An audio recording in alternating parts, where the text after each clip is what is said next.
શ્રીમદ્ ભગવદ્ ગીતા અધ્યાય 11 શ્લોક 15 અર્જુન ઉવાચ પશ્યામિ દેવાન તવ દેવ દેહે સર્વાન તથા ભૂત વિશેષ સંઘાન બ્રહ્માણમ ઈશમ કમલ આસનસ્થમ ઋષિન ચ સર્વાન ઉર્ગાન ચ દિવ્યાન.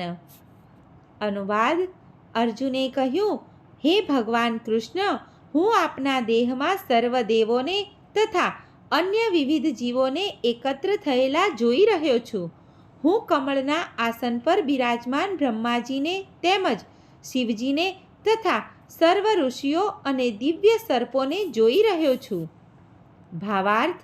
અર્જુન બ્રહ્માંડની સર્વ વસ્તુઓ જુએ છે, તેથી તે બ્રહ્માંડના પ્રથમ જીવાત્મા બ્રહ્માજીને તથા જેની ઉપર ગર્ભોદક્ષાએ વિષ્ણુ બ્રહ્માંડના નીચેના તળભાગમાં શયન કરે છે તે દિવ્ય સર્પને જુએ છે.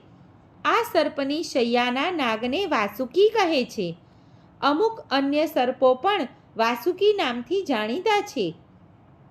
અર્જુન ગર્ભોદક્ષાએ વિષ્ણુથી માંડીને કમળલોક સ્થિતિ બ્રહ્માંડના શિરસ્થ ભાગને અર્થાત જ્યાં બ્રહ્માંડના પ્રથમ જીવ બ્રહ્માજી રહે છે તે બધું જોઈ શકે છે.